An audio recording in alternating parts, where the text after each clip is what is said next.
Seja bem-vindo ao canal católico A Palavra de Vida.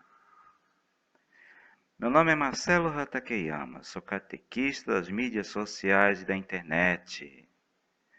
Desde já eu venho pedir o seu apoio. Dá um joinha nesse vídeo e se inscreve no nosso canal se você não for inscrito, tá? Fazendo o favor. Muito obrigado. E vamos para o vídeo de hoje. A história da Igreja Católica. A Idade Moderna. E vamos para o vídeo de hoje. E aí, irmãos e irmãs, sejam todos bem-vindos ao nosso canal A Palavra de Vida. E recordando o tema do vídeo passado, né? Nós vimos as grandes navegações e também o mercantilismo, a relação comercial entre a metrópole e as colônias, né? Vimos também a primeira missa celebrada no Brasil em 1500, né? Pelo Frei Henrique Soares de Coimbra. E no tema da parte da igreja, vimos a situação da igreja antes da Reforma Protestante. Vimos que apesar dos escândalos que aconteciam naquele tempo, ainda tinha pessoas perseverantes na fé e que não se deixavam abalar pelo mau exemplo de algumas lideranças da igreja. Então, eles procuraram uma intimidade maior com Jesus Cristo, uma profundidade bíblica, uma vivência da caridade, né? Então, e foram santificar a igreja com um bom exemplo que eles deram. Também teve aqueles que tentaram diálogo com a igreja, né? Mas, infelizmente, o Papa da época e os bispos não quiseram dar ouvidos a essas pessoas, né? As ordens religiosas sofreram reformas interiores para poder voltarem à espiritualidade inicial. Quer dizer que havia todo um processo de renovação no seio da igreja, mas que o Papa da época e os bispos não deram valor. Infelizmente, se o Papa da época tivesse dado valor a todas essas iniciativas dos leigos e das ordens religiosas, talvez não havia necessidade de haver um escândalo que foi a Reforma Protestante. Então, o tema de hoje é ver a Reforma Protestante, tá bom? E a Contra-Reforma. A Reforma Protestante e a Contra-Reforma. E a gente segue no livro do Catequista, Fé, Vida e Comunidade, das páginas 366, 367 e 368. Pois é. Irmãos e irmãs, vamos ver agora o que diz esse livro do Catequista a respeito da Reforma Protestante. O que levou ela a acontecer e como ela aconteceu. A reforma e contra-reforma.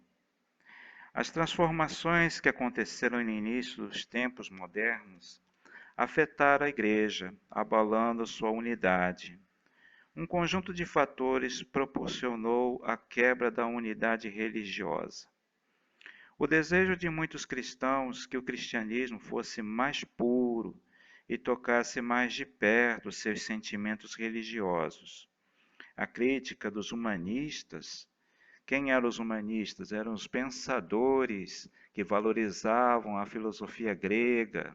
E a gente vai falar desse assunto, mais sobre esse assunto nesse vídeo, tá?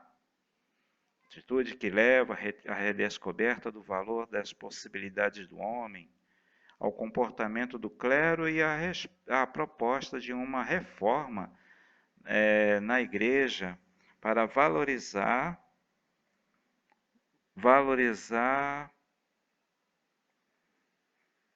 a simplicidade cristã nos primeiros tempos do cristianismo.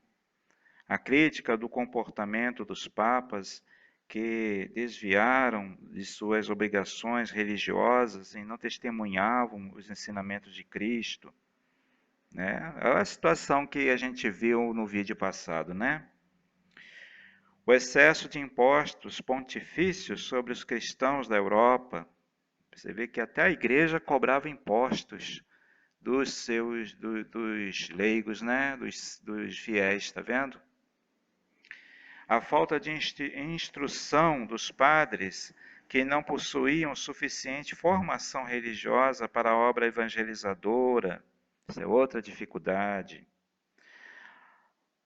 O século XVI, marcado pelas grandes invenções, grandes descobrimentos marítimos, que já vimos no vídeo passado, né?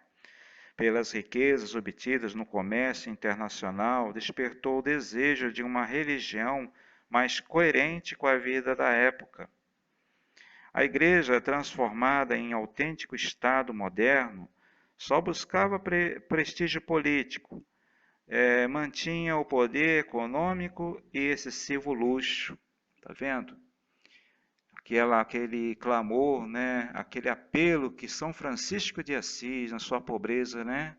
Pena que a igreja na época não deu valor, né? Pois é. A igreja acomodava-se a uma religião superficial, religião de ritos, gestos e recitações em latim, língua que o povo em geral não compreendia. Então, pois é, essa realidade aqui só vai mudar, mesmo de verdade, lá pelo século XX, no Concílio Vaticano II. E a gente ainda vai chegar lá. Vamos continuar aqui. O início da Reforma. Nos séculos XIV e XV houve algumas tentativas de reforma. O ponto inicial deste movimento foi a venda de indulgências determinada pelo Papa Leão X, com o objetivo de arrecadar dinheiro para ser empregado na construção da igreja de São Pedro em Roma. Quer dizer, que teve pessoas que não estavam de acordo com isso, né? Venda de indulgências. Não se vende indulgência, né? Hoje a Igreja Católica não faz isso, mas é o que se fez naquela época, né? Que teve pessoas que eram contra. Pena que a igreja não ouvia essas pessoas, né?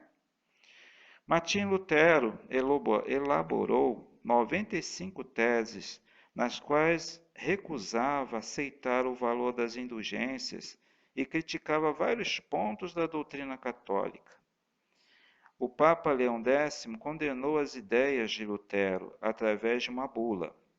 Lutero queimou este documento do Papa e foi excomungado, separado da comunhão da Igreja e perseguido como herege. Né? Então, Lutero, criador do luteranismo, era frade agostiniano. Não fez a reforma sozinho, aproveitou do movimento reformista que havia na Inglaterra. Os reformistas protestavam contra os ensinamentos da igreja e passavam a ser chamados de protestantes, né? Também existe uma fonte também, há muito tempo houve uma palestra na Rádio Catedral, que Dom Estevão Bittencourt, ele disse que a igreja queria liberdade religiosa nos territórios onde predominava o protestantismo. Mas os príncipes protestantes, no caso, que apoiavam a reforma, disseram que protestavam diante de tal proposta. Então, por isso que eram chamados de protestantes, né? O que Lutero queria? A abolição dos sacramentos, menos o batismo e a Eucaristia.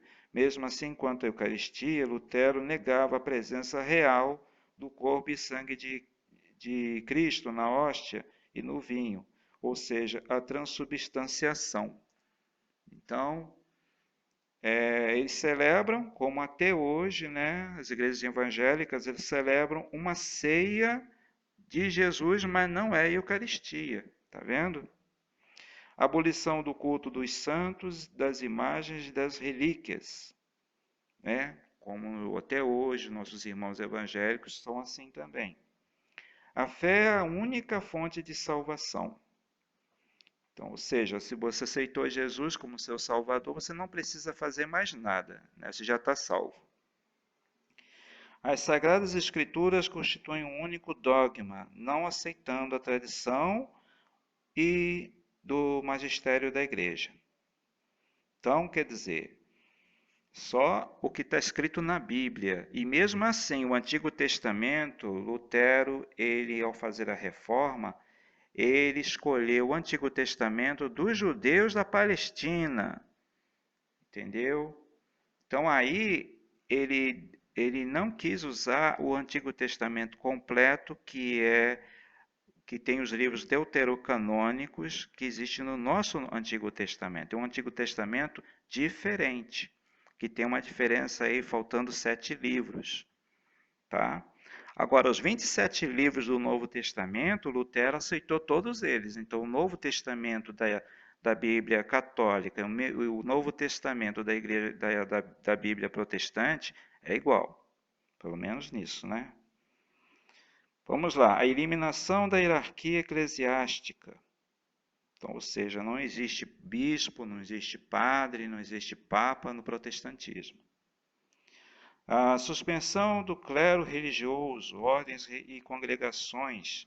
Ministros não são obrigados ao celibato. A utilização do idioma de cada nação em substituição ao latim. Então, a primeira coisa que Lutero fez foi editar uma Bíblia em alemão, né? A língua que o povo entendia. Pois então,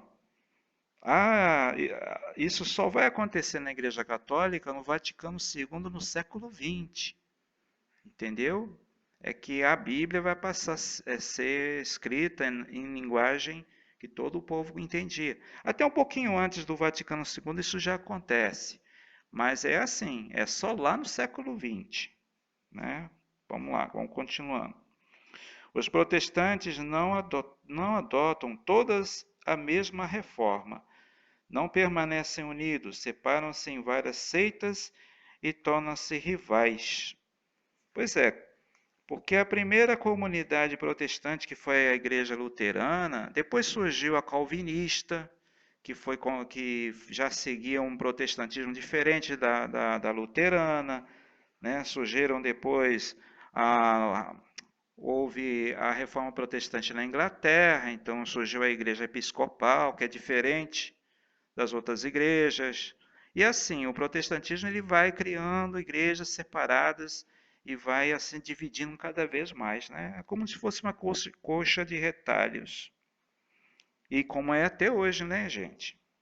Aí continuando agora na última página, a página 368, surgiram inúmeros pregadores que, interpretando livremente os textos da Bíblia, deram origem a novas igrejas reformadas. Pois é. Consequências da Reforma Protestante: o rompimento da unidade do cristianismo no Ocidente. Quer dizer, antes só existia uma só igreja católica no Ocidente, né? Uma única igreja cristã. Agora não. Agora existem a igreja católica e as igrejas protestantes. Fortalecimento do poder do rei ou imperador, né? Motivação para a imigração dos colonos para as Américas, para a América. A própria igreja procurou renovar-se através de um movimento chamado Reforma Católica ou Contra-Reforma. Pois é, depois que aconteceu esse escândalo da Reforma Protestante, aí a igreja acordou. Aí o Papa e os bispos acordaram. Mas já era tarde demais, né? Que agora abriu-se um precedente que dividiu o cristianismo no Ocidente para sempre, até os dias de hoje, né? Mas tudo bem. Aí os papas, né, Paulo III e Júlio II, foram os principais orientadores da reforma da igreja. é chamada reforma católica ou reforma ou contra-reforma. Aí vamos ver aqui os objetivos dessa reforma dentro da Igreja Católica. Combater o protestantismo e impedir sua expansão, né? Isso aí significa que os católicos e protestantes vão brigar entre si. Infelizmente isso aconteceu. Reorganizar a igreja e reafirmar sua doutrina. Difundir a fé católica através do trabalho missionário na África, na Ásia e na América. Isso aqui vai ser feito através da ordem dos jesuítas, que vamos chegar lá, vamos falar mais sobre isso. Infundir nos fiéis e no clero maior interesse pelos valores espirituais, né? Reorganizar as ordens religiosas, criar seminários para a formação dos padres. Pois é, isso aqui é importante, né? E os três principais instrumentos da Reforma Católica foram o Concílio de Trento, a Companhia de Jesus, que são os jesuítas, e a Inquisição. Sendo que esses três pontos finais aqui a gente vai ver no próximo vídeo. Tá bom, gente? Então, irmãos e irmãs, Martim Lutero, quem era ele? Ele foi um frei agostiniano e era sacerdote também. Ele era ordenado, ele celebrava a Eucaristia. Um homem muito inteligente, conhecedor da palavra de Deus, e ele estava insatisfeito com o proceder da igreja naquele tempo. E quando eu falo igreja, eu estou falando da elite da igreja, né? Da hierarquia da igreja, né? Mas só que ele fez uma coisa que, infelizmente, foi um grande prejuízo, que ele dividiu a igreja na sua doutrina, tá? Porque no cisma do Oriente, por exemplo, quando houve a separação entre católicos do Oriente e católicos do Ocidente na Idade Média, houve uma separação, mas não mexeram na doutrina católica, na ortodoxia da fé. A verdadeira fé foi mantida intacta. Entendeu? Foi assim, houve uma separação de hierarquia, né? Mas não na doutrina, eles não mexeram na doutrina. Já Lutero já mexeu na doutrina, entendeu? Quando houve o cisma do Ocidente, né, aquela confusão lá dos reis mandando nos bispos, nos papas, e aí houve 3 papas lá no finalzinho da Idade Média, lembra do cisma do Ocidente? Então, eles não mexeram na doutrina, mas já Lutero já mexeu. Para começar, em vez dele adotar a mesma Bíblia que a gente adota, não. Ele preferiu um Antigo Testamento lá da Palestina que a Igreja Católica usa também, mas ali está faltando 7 livros, né? Então, ele não aceitou a Eucaristia, né? Ele rejeitou toda a tradição de 2000 anos de história do magistério da igreja, abriu mão de tudo isso, entendeu? Então ele fez uma divisão mais profunda, mais fundamental, que separou os cristãos do Ocidente para sempre. Então até hoje, a separação, a divisão existe, e o protestantismo ele vai subdividindo cada vez mais. Um pastor se aborrece com outro pastor e cria uma outra igreja, entendeu? Então o protestantismo ele é assim, né? A divisão acontece até hoje, e divisão, gente, não é de Deus. Não é de Deus. O Espírito Santo quer unir as pessoas. Deus não quer divisão, porque a divisão enfraquece. Entendeu? Em parte, por que o mundo não se converte? Muitas vezes porque vê, né, o rebanho de Cristo todo dividido. Entendeu? Pois é. Sendo que nos dias de hoje, existe uma coisa bonita que é o ecumenismo, que é o diálogo entre pessoas de igrejas diferentes. né? O Papa ele tenta dialogar com as lideranças de outras igrejas protestantes. Umas aceitam mais o diálogo com o Papa, outros menos, né? Mas há todo um esforço, uma aproximação, entendeu? Então nós do século XXI hoje, estamos buscando o diálogo e a proximidade, né? O autoconhecimento das igrejas, né? Então, porque Deus quer a unidade, né? É isso aí. Irmãos e irmãs, obrigado por você ter assistido esse vídeo até o final. E até o próximo vídeo, gente. Se Deus quiser, que vamos falar desses 3 pontos, né? Concílio de Trento, Companhia de Jesus e Inquisição. Tá bom, gente? Então, um abraço a todos. E louvado seja nosso Senhor Jesus Cristo, para sempre seja louvado. Até o próximo vídeo, gente, se Deus quiser. Muito obrigado a você que assistiu esse vídeo até o final. Se você ainda não deu o joinha nesse vídeo, por favor, dá um joinha nesse vídeo, tá? E se inscreve no nosso canal se você ainda não é inscrito. Muito obrigado. Até o próximo vídeo, gente. Louvado seja nosso Senhor Jesus Cristo, para sempre seja louvado.